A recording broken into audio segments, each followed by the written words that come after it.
मैंने सुना है कि हाल में कुछ दिनों तक आप सभाओं में नहीं गई। ऐसा क्यों हुआ? मेरे पति कम्युनिस्ट पार्टी और धर्म की दुनिया की झूठी बातें सुनते थे, इसलिए उन्होंने मुझे सभाओं में जाने और अपना कर्तव्य निभाने से रोके रखा। लेकिन उनके इस दमन से मैंने बहुत से सबक सीखे। परमेश्वर का धन्यवाद। मैं ये सब सुनना चाहती हूँ। ठीक है।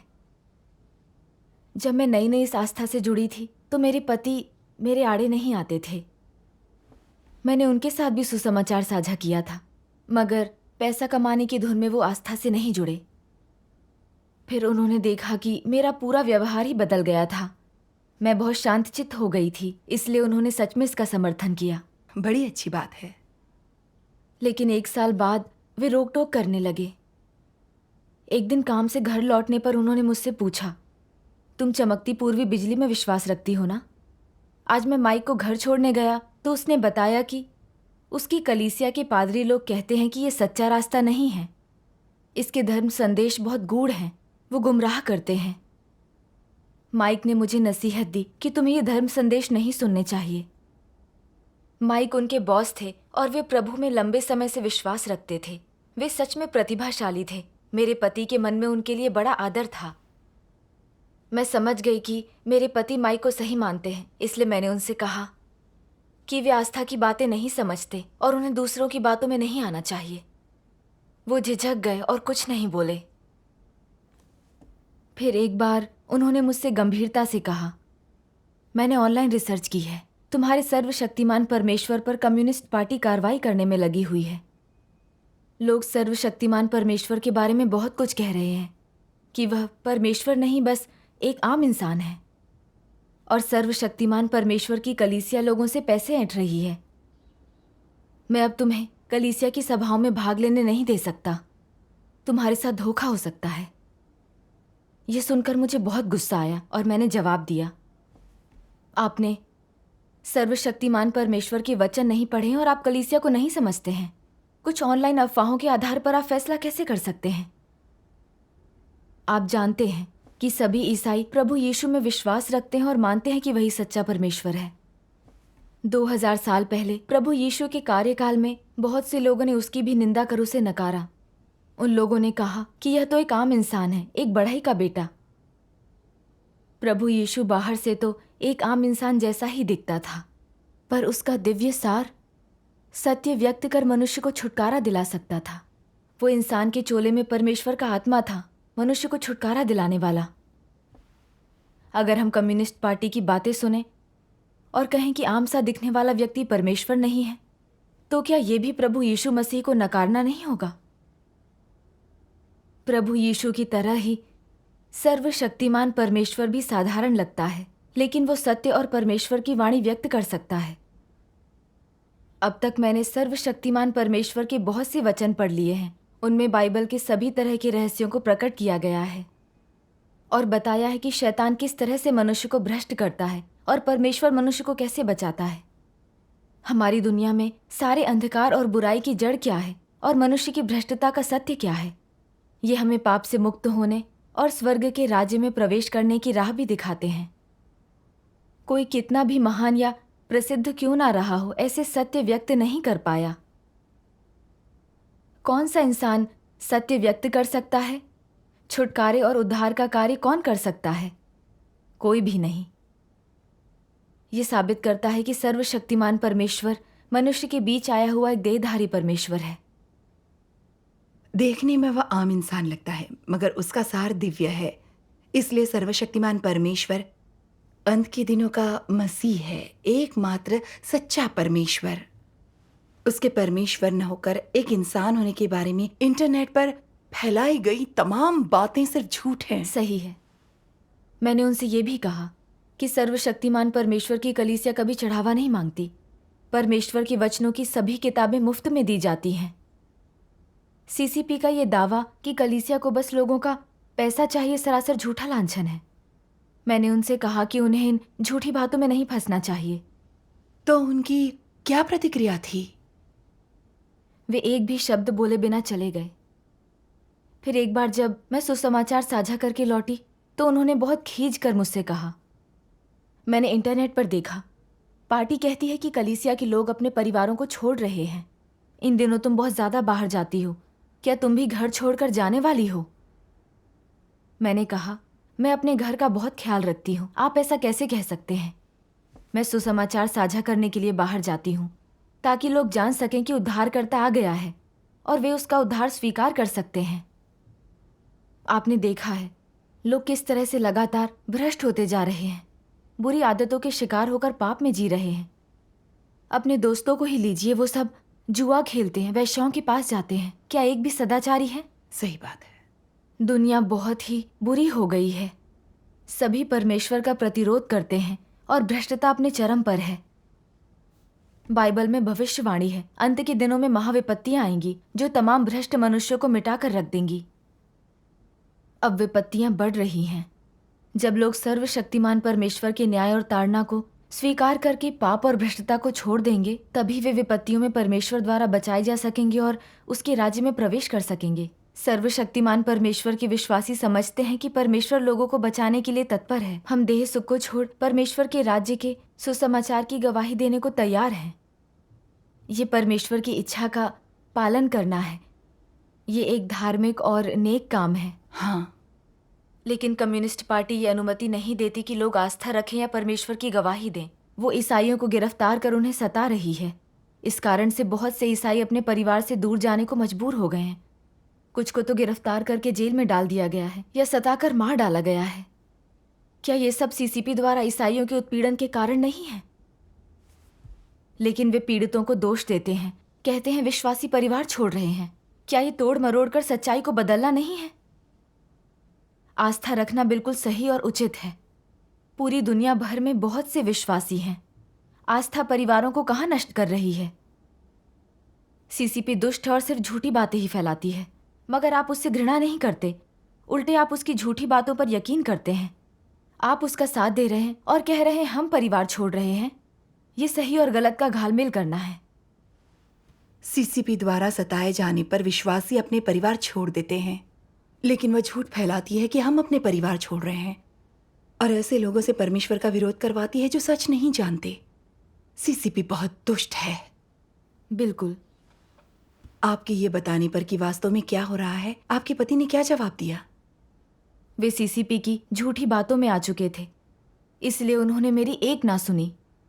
वे गुस्से से बोले, मुझे कोई परवाह नहीं, किसी में भी विश्वास रखो, बस सर्वशक्तिमान परमेश्वर में नहीं। ये देखकर कि वे इस ख्याल से चिपके हुए हैं, मुझे एकाएक थोड़ा डर लगा। शादी को 10 साल हो चुके थे। हमने एक साथ बहुत कुछ झेला था। हम हमेशा तमाम चीज़ों पर चर्चा करते थे और बिना किसी बड़े मतभेद के एक दूसरे का साथ देते थे। सर्वशक्तिमान परमेश्वर में मेरी आस्था के कारण उनका इतना ज़्यादा खींचना बहुत बेचैन करने वाला था। मैंने मन ही मन परमेश्वर से प्रार्थना की कि उसकी इच्छा समझने का रास्ता दिखाएं। आमीन। प्रार्थना के बाद मुझे परमेश्वर के वचनों का ये कथन याद आया। परमेश्वर द्वारा मनुष्य के भीतर किए जाने वाले कार्य के प्रत्येक चरण में बाहर से यह लोगों के मध्य अंतःक्रिया प्रतीत होता है, मानो यह मानव व्यवस्थाओं द्वारा या मानवीय हस्तक्षेप से उत्पन्न हुआ हो। किंतु पर्दे के पीछे कार्य का प्रत्येक चरण और हर घटना परमेश्वर के सामने शैतान द्वारा चली गई बाजी है, जिसमें अपेक्षित है कि लोग परमेश्वर के लिए दृढ़ गवाही दें। इससे मुझे ये समझने में मदद मिली कि ऊपर से तो यूं लग रहा था जैसे मेरे पति मेरी आस्था के मार्ग में आड़े आ रहे हैं, लेकिन दरअसल इसके पीछे शैतान की दखल अंदाजी थी। शैतान लोगों पर शासन करके उन्हें अपने कब्जे में रखना चाहता है। वो नहीं चाहता था कि मैं परमेश्वर के सामने आकर उसकी आराधना करूं, इसलिए वो मुझे रोकने की कोशिश कर रहा था।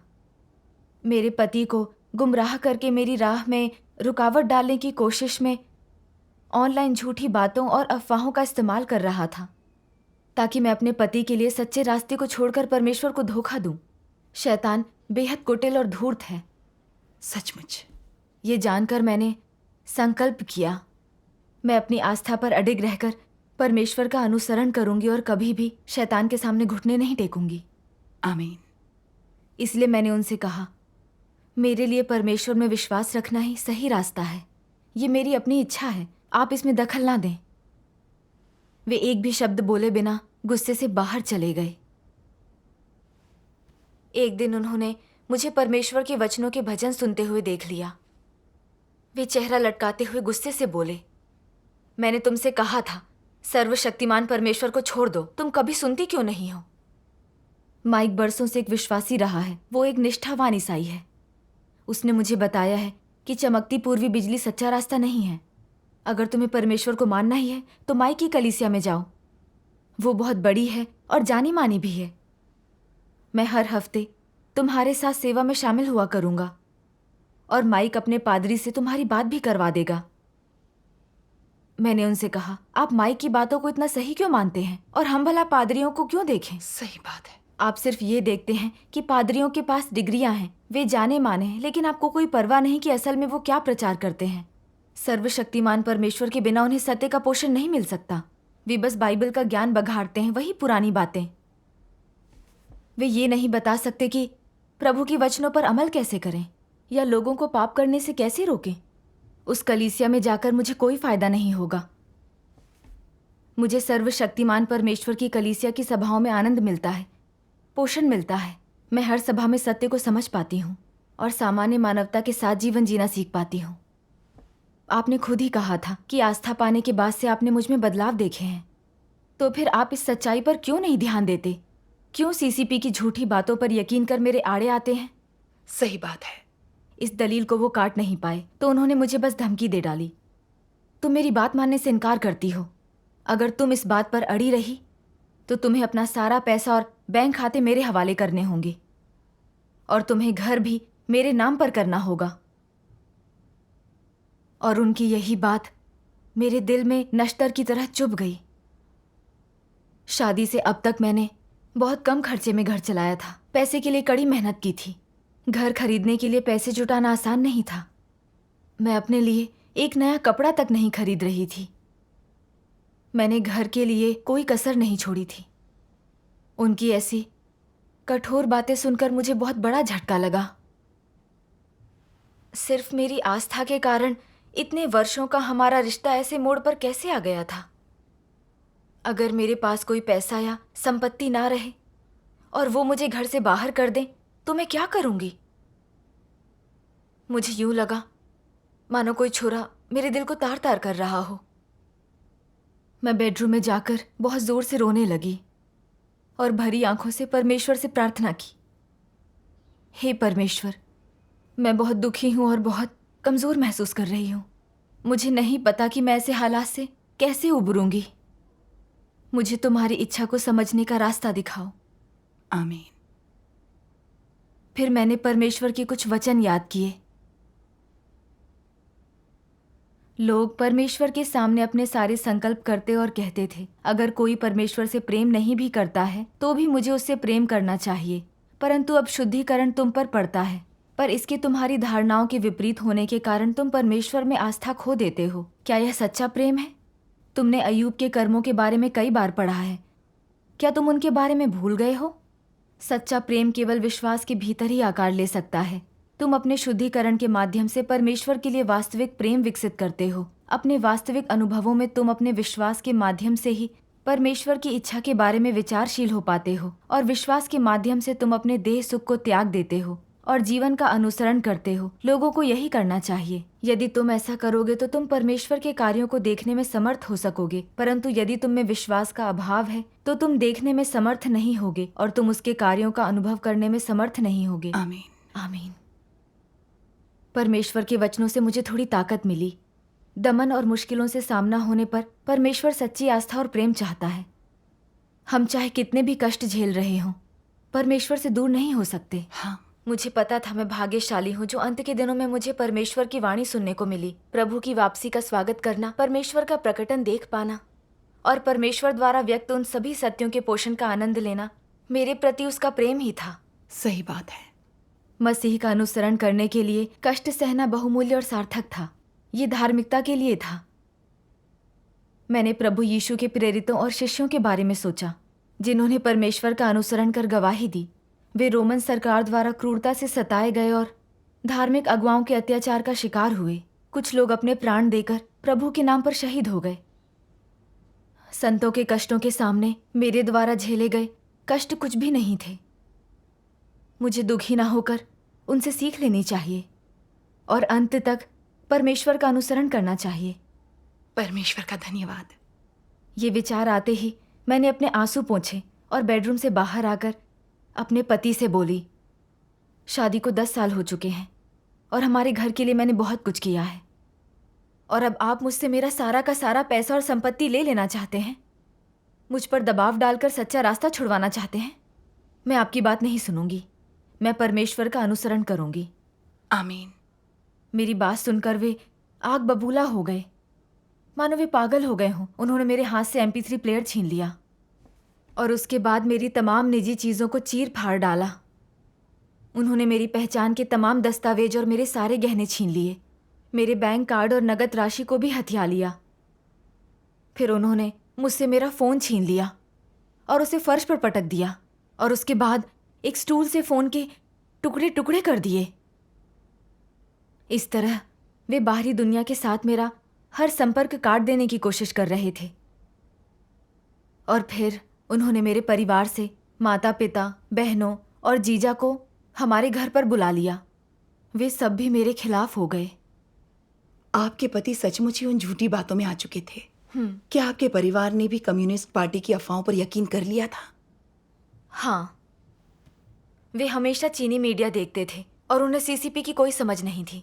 उन्होंने हर बात को सही मान लिया था। मेरी बहनों ने सर्वशक्तिमान परमेश्वर की कलीसिया के बारे में CCP द्वारा गढ़ी हुई बहुत सी झूठी बातें इंटरनेट पर देखी थीं। उन्होंने CCP द्वारा गढ़े हुए झाओ युआन मामले के बारे में भी दिखाया। मैंने कहा, मैं ये सब जानती हूँ। झाओ युआन मामले पर CCP की अदालत में मुकदमा चला था और संदिग्धों ने ये नहीं कहा कि वे सर्वशक्तिमान परमेश्वर की कलीसिया से जुड़े हुए थे।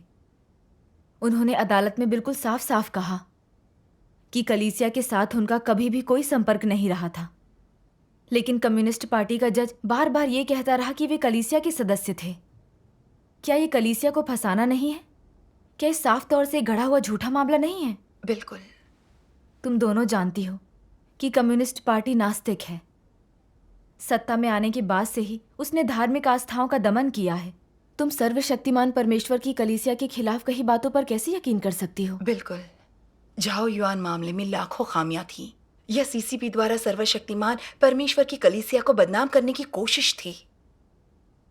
लेकिन मेरी दोनों बहनें उसकी झूठी बातों में आ चुकी थीं और उन्होंने CCP द्वारा फैलाई गई अफवाहों को सोच विचार करके नहीं देखा था।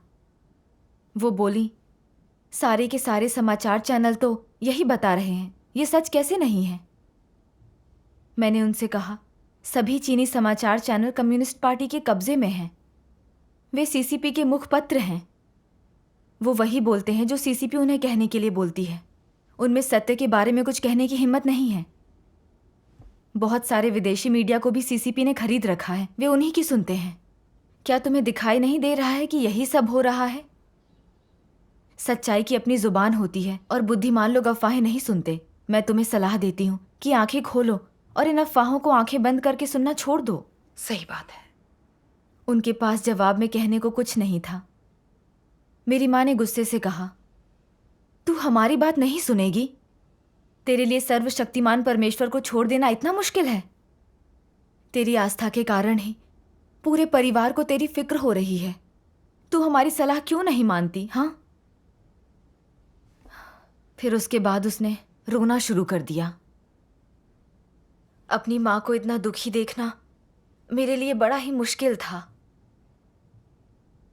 उसने हम तीनों को अकेले ही बड़ा किया था। ये कोई आसान काम नहीं था। अब उसकी उम्र हो चली थी, इसलिए मैं नहीं चाहती थी कि वो फिक्र करे। ये सोचकर मेरी आंखों से आंसू गिरने लगे। फिर मेरी छोटी बहन ने मुझसे कहा, जरा देख, तू हमारी मॉम के साथ क्या कर रही है? तुझे मॉम चाहिए या सर्वशक्तिमान परमेश्वर? दूसरी बहन ने रूखेपन से कहा, अगर तू अपने धर्म पर अड़ी रही तो हम तुझे अपना परिवार नहीं समझेंगे। हम किसी अपराध के लिए पुलिस से तेरी शिकायत कर देंगे। कहेंगे कि तूने किसी के साथ धोखाधड़ी की है और वे तुझे निर्वासित करके चीन भेज देंगे। ये मत भूल कि तेरे कनाडा आने का पूरा खर्च मैंने ही उठाया था। उन सब की इस तरह की बेतुकी बातें सुनकर मैं आग बबूला हो गई थी। मैंने कल्पना भी नहीं की थी कि वे मुझसे मेरी आस्था छोड़ने को कहेंगे और ऐसी दुश्मनी भरी घिनौनी चालों से भी मुझे धमकाएंगे। मैं इनमें नहीं फंस सकती थी। मैं पहले से ही कनाडा की नागरिक थी, इसलिए वे मुझ पर आरोप लगाकर वहां से निर्वासित नहीं करवा सकते थे। सही बात है। उनसे ऐसी बातें सुनना सच में दिल को दुखाने वाला रहा होगा। मैंने कल्पना भी नहीं की थी कि मेरी सगी बहन मुझसे ऐसी बात कहेगी। उसकी बातें सुनकर मुझे बहुत बुरा लगा और मैं लगातार रो ही रही थी। फिर मुझे कलीसिया का एक भजन याद आया, हर वक्त तुम्हारे साथ। 你说化作弓带领我，你的爱吸引我跟随你，天天吃喝享受你话语，一路有你相随陪伴。我消极软弱时，你话语供应使我刚强。我遭遇挫折失败，你话语扶持我重新爬起。我被撒旦围攻时，你话语加给我胆量智慧。我受试炼熬炼，你话语引导我站住见证，有你话语陪伴带领，我心踏实温暖，你的爱太实在，我心充满感激。 आमीन। मैं जानती थी कि मुझे ना समझने वाले एक दमनकारी परिवार के बावजूद परमेश्वर हमेशा मेरे साथ था। उसके वचनों की प्रबुद्धता और मार्गदर्शन से मैं शैतान की चालों को समझ सकी और परमेश्वर ने अपने वचनों से मुझे आराम दिया, शक्ति और आस्था दी। आमीन। इस तरह सोचने पर मैंने उतना दुखी महसूस नहीं किया। परमेश्वर का धन्यवाद। मुझे एक और अंश भी याद आया, निराश ना हो, कमज़ोर ना बनो, मैं तुम्हारे लिए चीज़ें स्पष्ट कर दूंगा। राज्य की राह इतनी आसान नहीं है, कुछ भी इतना सरल नहीं है। तुम चाहते हो कि आशीष आसानी से मिल जाए, है ना? आज हर किसी को कठोर परीक्षणों का सामना करना होगा। बिना इन परीक्षणों के मेरे प्रति तुम्हारा प्रेम मजबूत नहीं होगा और तुम मुझसे सच्चा प्यार नहीं करोगे। भले ही ये परीक्षण छोटे हैं, पर सभी को इनसे गुजरना होगा, लेकिन उनकी कठिनाई का स्तर बदलता रहेगा। आमीन।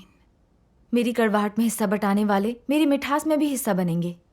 यह मेरा वादा है और तुम लोगों को मेरा आशीष है। आमीन।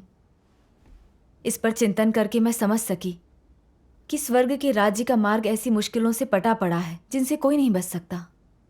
मेरे परिवार द्वारा ये दमन और बमबारी मेरे लिए शैतान के सामने गवाही देने का एक मौका था। परमेश्वर मुझे आशीष दे रहा था, ऐसी चीज़ जो मुझे एक आरामदेह माहौल में कभी नहीं मिल सकती थी। हाँ, उस कष्ट में एक मूल्य और अर्थ था। मुझे भरोसा था ये सच्चा मार्ग है और परमेश्वर का कार्य है, इसलिए कितने भी दुखों का सामना क्यों ना करना पड़े, मैं परमेश्वर का अनुसरण करने को तैयार थी। परमेश्वर का धन्यवाद। परमेश्वर का अनुसरण करना सलीब के मार्ग पर चलना था। बहुतों को सीसीपी ने गिरफ्तार करके सताया था। उन्होंने कष्ट झेले और परमेश्वर की शानदार गवाही दी। यहाँ प्रजातांत्रिक देशों में आस्था की आज़ादी होने से ये सब नहीं झेलना पड़ता। परिवार के दमन का अनुभव आस्था का परीक्षण कर सकता है और हमारे संकल्प को पूर्ण कर सकता है। सही बात है। क्या आपके पति ने आपको रोकते रहने की कोशिश की? मेरा पक्का इरादा देखकर उनकी आंखें गुस्से से लाल हो गई और वे दहाड़ते हुए बोले, तुम्हारी एक मित्र ने तुम्हारा धर्म परिवर्तन किया था। वो तो सिर्फ तुमसे पैसे ऐंठना चाहती थी। मैं उससे नफरत करता हूँ। मानो या ना मानो, भले ही मुझे जेल हो जाए, पर मैं उसका खून कर दूंगा। उन्हें ऐसा कहते सुनकर मैं बुरी तरह चौंक गई। ये बहुत डरावना था। ये सब देखकर मैं बिल्कुल सिहर सी गई। मैंने कभी कल्पना भी नहीं की थी कि जिस आदमी के साथ मैं इतने बरसों से रह रही थी वो एकाएक इतना क्रूर हो जाएगा। आखिर ये कैसा पति था? वो एक दानव था जो परमेश्वर और सत्य से घृणा करता था। मुझे अपनी आस्था से दूर रखने के लिए उसने कितनी भयानक बात कह डाली थी। उस समय मैंने उनका बर्बर रूप देखा था और मुझे सच में डर लगा कि वे मेरे मित्र को मार डालेंगे। मैं खुद को संभाल पाती इससे पहले ही मेरी माँ ने मुझसे कहा, लगता है तुम दोनों इसी तरह लड़ते ही रहोगे। कुछ कपड़े ले लो और कुछ दिन मेरे साथ मेरे घर पर रहो। तुम ना किसी से मिल सकोगी और ना ही काम पर जा सकोगी। तुम्हें घर पर रहकर अपनी करनी के बारे में सोचना होगा। उनकी ये बात सुनकर मुझे चिंता होने लगी। मेरे पति पागल से हो गए थे, किसे पता क्या कर बैठे। उन्होंने मेरा फ़ोन तोड़ दिया था, इसलिए मैं अपने मित्र को आगाह भी नहीं कर सकती थी। अब वे मुझे किसी से संपर्क नहीं रखने देंगे और ना ही काम पर जाने देंगे। क्या ये नज़रबंदी नहीं है? पता नहीं कलीसिया से कैसे संपर्क करूंगी, कलीसियाई जीवन कैसे जीऊंगी। हाँ, मैंने जल्दी से मन ही मन परमेश्वर को पुकारा और मुझे रास्ता दिखाने की विनती की। फिर मुझे याद आया कि पश्चिमी देशों में धार्मिक अधिकारों की रक्षा की जाती है, लोगों को आस्था की आज़ादी मिलती है। मेरी बहनें पुलिस को मेरी सूचना देकर बदनाम करना चाहती थीं, इसलिए मैं भी पुलिस से शिकायत कर सकती हूँ। ये मेरे मित्र की सुरक्षा के लिए सही है और पुलिस के जुड़ जाने के कारण ये लोग गड़बड़ी नहीं कर सकेंगे। यकीनन। इसलिए मैंने अपनी मॉम से कहा, मुझे तुम्हारे घर नहीं जाना बल्कि पुलिस में रिपोर्ट करवानी है। ये सब सुनकर वे लोग हक्का बक्का रह गए और कुछ नहीं बोले। उसके बाद मैं उसी वक्त पुलिस थाने के लिए निकल पड़ी। वहां पहुंचकर मैंने उन्हें अपनी आस्था के लिए अपने परिवार द्वारा सताए जाने के बारे में बताया। उन्हें मेरी बातों पर बड़ी मुश्किल से यकीन हुआ कि एक पश्चिमी देश में इस तरह की घटना हो सकती है। वे सच में बहुत हमदर्दी जता रहे थे और वे मुझे वापस घर ले आए और उन्होंने मेरे पति और परिवार को चेतावनी दी और कहा कि इस देश में धर्म की आज़ादी है। आप इनकी आस्था में दखल नहीं दे सकते या इनकी निजी आज़ादी पर रोक नहीं लगा सकते। अगर इन्हें काम पर जाना है तो आप आड़े नहीं आ सकते। इसके अलावा पहचान दस्तावेज निजी संपत्ति होते हैं, वो सब इन्हें लौटा दो। पुलिस से ये सुनने के बाद उन्होंने मुझे मजबूर नहीं किया। मैं परमेश्वर की बहुत आभारी थी। मेरे लिए एक रास्ता खोल देने पर मैंने उसका धन्यवाद किया। परमेश्वर का धन्यवाद। मेरे पति पर अब कानून का दबाव था, इसलिए वे मेरे खिलाफ सीधी कार्रवाई नहीं कर सकते थे, लेकिन उन्होंने अपनी जिद नहीं छोड़ी और मुझे अपनी आस्था छोड़ने को मजबूर करने के तरीके सोचने में जुटे रहे। 2 दिन बाद उन्होंने घर को उनके नाम कर देने के लिए मुझ पर दबाव डालना शुरू किया। उनकी ये बात सुनकर मुझे बहुत चिंता होने लग गई। 2 दिन पहले ही उन्होंने मुझसे मेरी सारी नगद राशि और गहने छीन लिए थे और अब वे चाहते थे कि मैं घर भी उनके नाम कर दूं। अगर उन्होंने मुझे घर से निकाल दिया तो मेरे पास कुछ भी नहीं होगा। साथ ही मेरे माता पिता और बहनें भी मुझे अपने साथ नहीं रहने देंगी। ये सब सोचकर मैं एक बार फिर से बेचैन होने लग गई, लेकिन उसी समय मुझे परमेश्वर के वचन याद आए। परमेश्वर अपना कार्य करता है, वह एक व्यक्ति की देखभाल करता है, उस पर नजर रखता है। शैतान इस समय के दौरान उसके हर कदम का पीछा करता है। परमेश्वर जिस पर भी अनुग्रह करता है, शैतान भी पीछे पीछे चलते हुए उस पर नजर रखता है। जब परमेश्वर किसी को चाहता है तो शैतान उसे रोकने के लिए कुछ भी करेगा। वह परमेश्वर के कार्य को भ्रमित, बाधित और नष्ट करने के लिए विभिन्न हथकंडे अपनाता है ताकि वह अपना छिपा हुआ उद्देश्य हासिल कर सके। क्या है वह उद्देश्य? वह नहीं चाहता कि परमेश्वर किसी को प्राप्त करे। जिन्हें परमेश्वर पाना चाहता है वो उन्हें हड़पना चाहता है ताकि वह उन पर कब्जा कर सके, उनको अपने अधिकार में ले सके, ताकि वे उसकी आराधना करें, ताकि वे बुरे कार्य करने में उसका साथ दें। क्या यह शैतान का भयानक उद्देश्य नहीं है?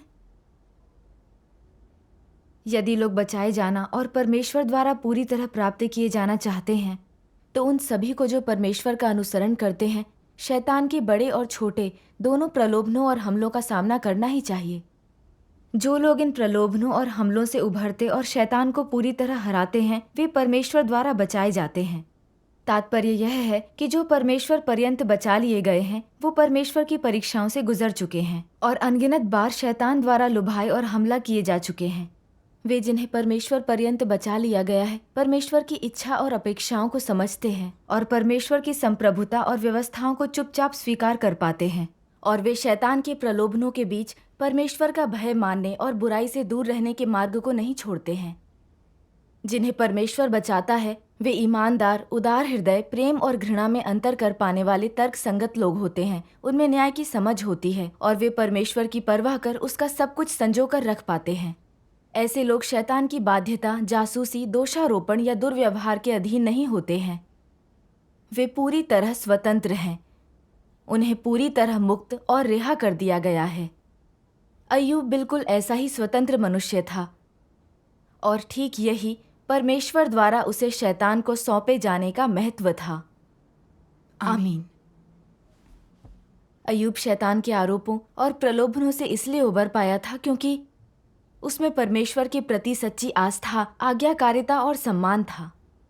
वो परमेश्वर के संपूर्ण शासन में विश्वास रखता था। वो मानता था कि उसके पास की हर चीज परमेश्वर की दी हुई थी, इसलिए परमेश्वर उसे दे या उससे छीन ले, इसे स्वीकार कर वो समर्पण कर पाया था।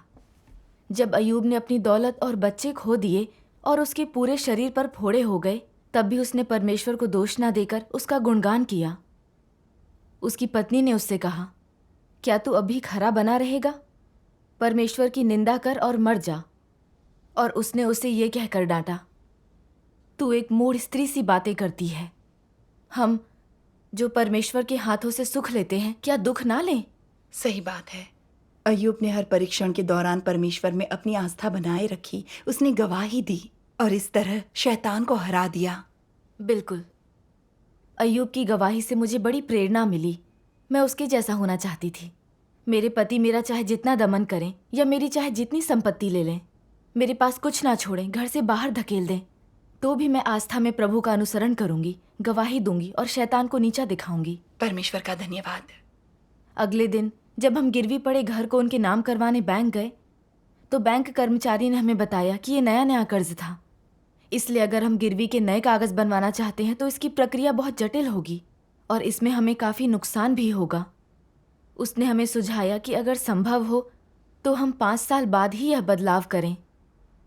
मेरे पति के हाथ बंध गए, इसलिए उन्होंने ये जिद छोड़ दी। मैंने दिल से परमेश्वर का धन्यवाद किया और महसूस किया कि परमेश्वर के वचन सच्चे हैं।